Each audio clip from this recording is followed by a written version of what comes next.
อ้ยมาเนี่ยมายืนทางนี้ยืนเรียนนี่เรียนทางนี้เนี่ยสามคนเรียนกันทางนี้สามคนเรียนกันทางนี้ไอ้ยืนทางก่อนชี้แนะนำยืนทางก่อนเอาผู้สุดท้ายจับอันนี้มาทางนี้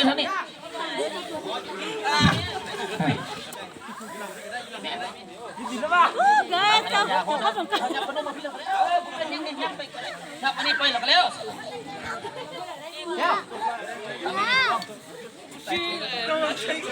นี่จิว่าฟังเอาจับอันนี้เจ้าน่ะจับอันนี้เรือทางนี้ยับไปอีกยับไปอีกนี่ฟ้ายับไปพี่ยับมาเจ้าน่ะนี่กติกาอะไรไม่เดี๋ยวนี้เด้อกติกาฟังเบิ่งดีๆเบิ่งพี่ก่อนนี่เบิ่งพี่ก่อนเดี๋ยวนี้นี่ให้เอาไม้ทูนี่คีบขนมเนาะคือยกตัวอย่างเท้าคอนี่คีบไปให้เท้าคอนี่คีบแล้วไปใส่ถ้วยฮั่นเข้าใจบ่ส่วนทางนี้บัดนี้ทางนี้เลยเอาบ่วงนี่ตักหลังจากตักแล้วเอามาใส่บ่วงเท้านี้มาใส่ถ้วยทางนี้เข้าใจบ่สุดแล้วเต้ว่าบอกให้เอามือช่วยไหนเวลาเอาตักเราเอามือช่วยเบามือต้องคัดไว้เตือนตักอย่างเดียวเข้าใจอย่างคนใหม่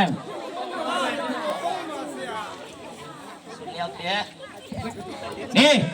ฟังเด้อฟังไอ้จะนับ1 2 3แล้วจะสาวิเอาพร้อมเตรียมไปเด้อ1 2 3เริ่มสาว19 18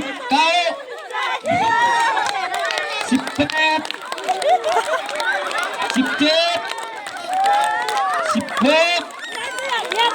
15 14 13 12 11 10 9 8 7 6 5 4 3 2 1 0หมดเวลาพักอยู่กับที่เอาดิเก็บขนมเฮียกัน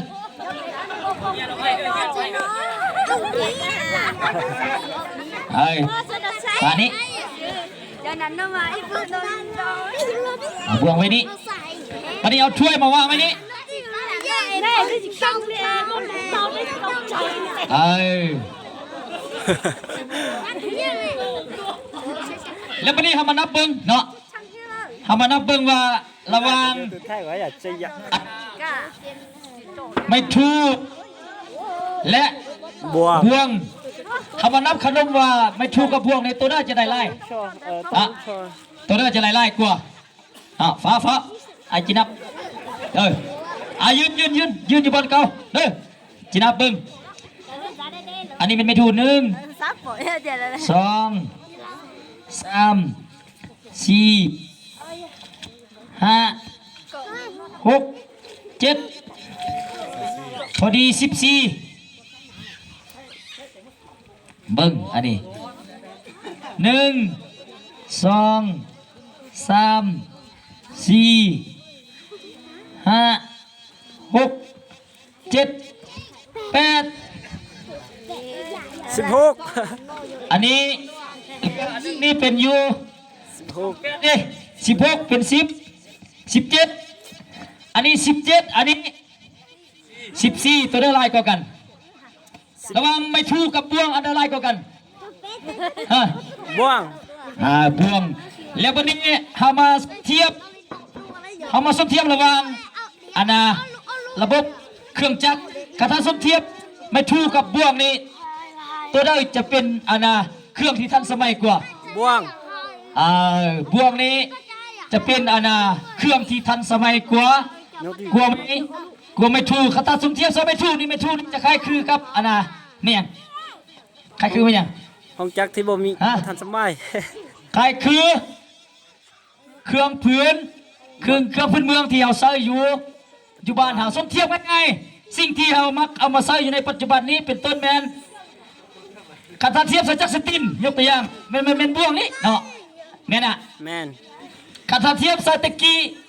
เนาะรุ่นปู่ย่าตายายเฮาตะกี้ตัดไม้ตัดตอกนี่เขาจะใส่เป็น มือ เป็นเลื่อยเป็นอย่างต่างเนาะสมเทียบใส่คล้ายคือกับไม้ถูนี้เห็นติเพราะว่าอันนี้มันจะเป็นเครื่องที่ล้ำหน้าเครื่องที่ทันสมัยนี่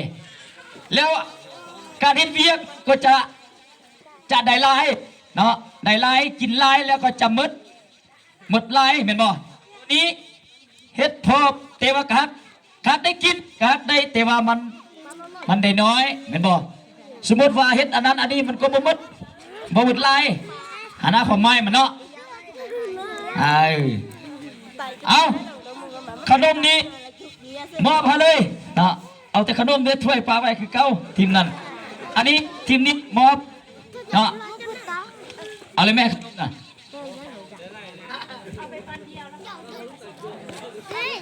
เอาขอบใจเลยทางสองทีมเลยเอาขอเสียงตบมือสมเสยอันทีมชนะเลย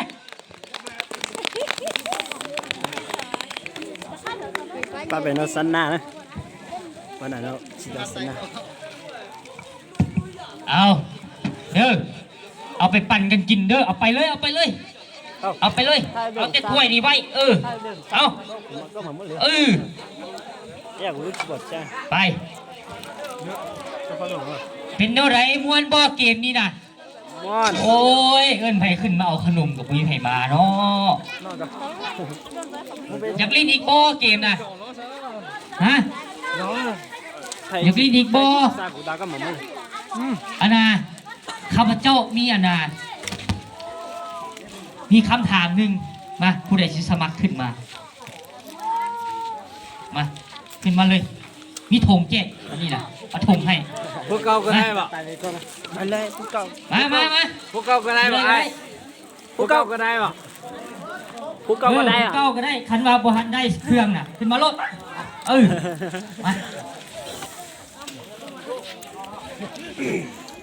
มาเลย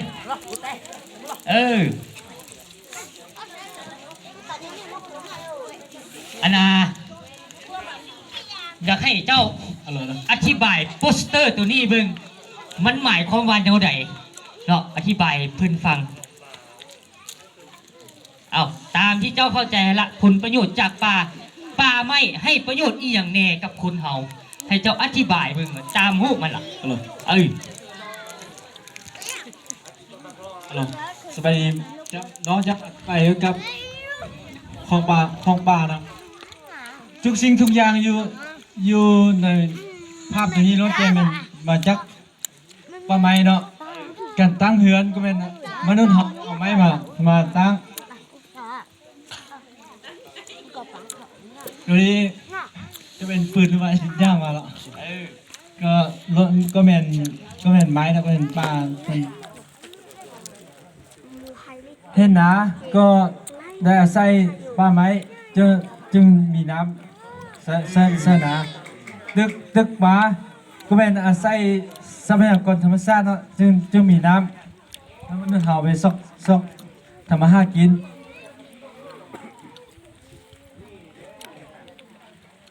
นี่จะเป็นป่าสงวนนี้ก็มนุษย์เฮาก็อาศัยป่าไม้ธรรมชาติเป็นบ่อนอิงสัตว์ป่าสัตว์น้ำได้อาศัยอยู่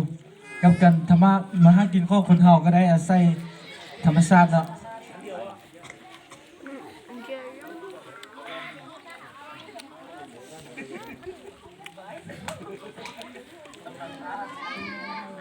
เอาตามเขาเข้าใจรถแม่นอีหยังอันนั้นมีหน่อไม้มีมีเห็ดมีหวายจึงยงเขาเนาะจิตตปอภาพตัวสุดท้ายนี้ก็เป็นฮิปเขาก็ได้อาศัยธรรมชาติก็เอาไม้ไผ่ก็เป็นธรรมชาตินะเขาก็เป็นป่าไม้ธรรมชาติเขา เอามาสร้างฮิปเขาอย่างต่างๆแล้ว มันละบอก เมื่อไง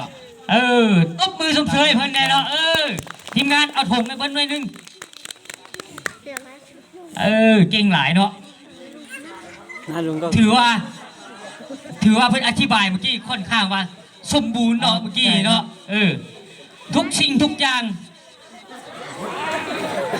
ผลประโยชน์จากป่าไม้เนาะทุกสิ่งทุกอย่างที่เพิ่นอธิบายมาเนาะอันที่หนึ่งก็ได้มาเฮ็ดเฮือนเฮ็ดศาลแม่นบ่ถ้าเอาไม้ใส่มาเฮ็ดเฮือนเฮ็ดศาลก็อาศัยจากธรรมชาติแม่นบ่ แม่น สองก็นี่ป่าไม้ก็สร้างห้วยน้ำลำธารแม่นบ่แม่นไผแน่ผลิตน้ำได้แม่นไผแน่ผลิตน้ำกินเองได้อยู่ในนี่อยู่ในบ้านเฮานี่มีบ่ผู้ใดสามารถผลิตน้ำขึ้นมากินเองได้ บ่ บ่มีเนาะ แม่น ไก่ปานใดก็ได้ไปตักแม่นบ่น้ำน่ะ แม่น สำคัญกับการดำรงชีวิตของพวกเฮาแท้ๆแม่นบ่แต่ว่าผู้ใดผลิตให้เฮาก็แม่นป่าไม้แม่นบ่น้ำให้ป่าไม้ให้น้ำนอกจากนั้นก็ได้หาปูหาปลาใส่น้ำนี่เฮ็ดนาก็ได้เอาไปใส่นาแม่นบ่คันคนเฮาขาดน้ำ3 มื้อนี่อยู่ได้บ่ บ่ บ่ได้แม่นบ่นอกจากนั้นแล้วป่าไม้ก็เป็นบอนที่ว่าธรรมชาติที่ว่าสวยสดงดงามสร้างเป็นแหล่งท่องเที่ยวเนาะมีคนมาเที่ยวก็สร้างไร่ครับให้กับบ้านเฮาให้กับเมืองเฮาให้กับแข่งเฮาเนาะซึ่งวันในนั้นแข่งหลวงพ่อบางเฮาก็เป็นแข่งหนึ่งที่ว่าพ้นเด่นในการเฮ็ดแหล่งท่องเที่ยวแม่นบ่จนกลายเป็นเมืองมรดกโลกเนาะและอันสุดท้ายนี่สำคัญที่สุดเนาะในการดำรงชีวิตของพวกเขาคือกันในปัจจุบันเนาะ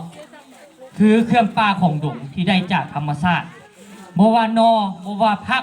พักฟูดนอเนาะไม่ไผ่เนาะแม่นเฮาล้วนแต่ไปเอาอยู่ธรรมชาติมาบริโภคแม่นบ่หรือว่ามากินน้อยที่สุดว่าคนสิมีคนสิว่าปลูกกินเอง เพราะว่าหยังบ้านเฮานี้ไก่ตลาดถ้าบ่มีธรรมชาติพวกนี้อยู่อ้อมเขตบ้านเฮานี่เฮาคิดว่าการดำรงชีวิตก็สิยุ่งยาก อย่างที่มึงน่ะจังเกิดเนี่ยไม่ ถือว่าครบถ้วนเนาะที่ว่าเพื่อนอาณาขึ้นมาอธิบายถึงวันนี้ข้าพ แน่ เจ้า เนาะ มี เป๊ะจะมึงอยู่หน่อยไปว่าไอ้เจ้าหน้าเจ้าอยู่ทู่นะ ข้าพเจ้าขออาณา xin đầu á một lịch từ ปกสปกสบ้าน nó nên tao sáng สี่หานขึ้นมา cho นี่ nà giờ tao tao nên nó cho nà mua về thì rồi tú là lụa ok phải em tú là lụa ok tao tao mà gạt xe cơ nè đó xí mà tao tao đây còn dành xe nè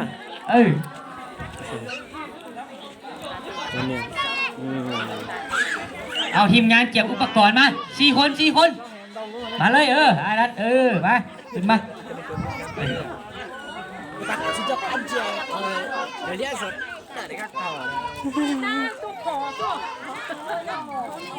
มา4 คนมาแล้วใหญ่เขาก็มาแล้วมา4 คนมาได้2 คนแล้วมาเลย mà thay con bài cũng lấy rồi